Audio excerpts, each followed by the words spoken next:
शिक्षकों झगड़ू विद्यालय में पड़ा ताला। विद्यालय सम्मुखें धारणा देले छात्री छात्र। एभली घटना देखा मिली गंजाम सोरडा जयसिंगी ग्राम प्रकल्प प्राथमिक विद्यालय सम्मुखें। प्रधान शिक्षयित्री अदितिबाला पंडा विद्यालय कार्यरत शिक्षक राधाकांत रंजीत को लुहा छड़े पिटी घटना को नहीं एभली घटना होईछि। शिक्षयित्री अदितिबाला पंडा प्रधान शिक्षयित्री भावे 6 मास हेला दायित्व ग्रहण करिसेंती। शिक्षक राधाकांत रंजीत चलित मास 19 तारिख रे गोटे दिन अर्थात 20 तारिख पई छुट्टी दरखास्त प्रधान शिक्षयित्री को आवेदन करथिले, किंतु आज से देखिला बेलू उपस्थान खातारे लाल रंगर गार टणा जाइतिला। ए संपर्क में शिक्षक पचारू प्रधान शिक्षयित्री उत्क्षिप्त होई स्कूल बेल रे लागिथिबा लुहा रड रे शिक्षकों को गोड़ाई गोड़ाई पिटी शिक्षक जनक लिखित अभियोग करिसेंते।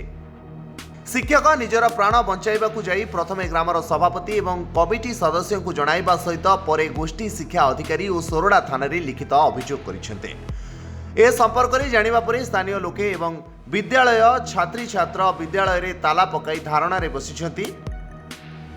प्रधान शिक्षयित्री छात्री छात्रों आरंभ कर सहकारी शिक्षक मानू जातीयाण भेदभाव और असभ्य भाषा गाड़ीगुलज करुवा कही गतकाली विद्यालय परिसर में सृष्टि होता परिवेश आज एक यात्रा स्थलर रूप नहीं।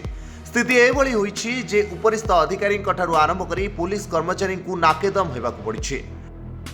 2 दिन धरी विद्यालय शिक्षादान बंद रही बेले मध्याह्न भोजन कार्यक्रम बंद रही। लोकों अभियोग होउछि उपरिस्थ अधिकारी मानक अवहेला और अहेतुक खामखियाली मनोभाव जोगु आज यही परिस्थिति विद्यालय रे सृष्टि होइछे।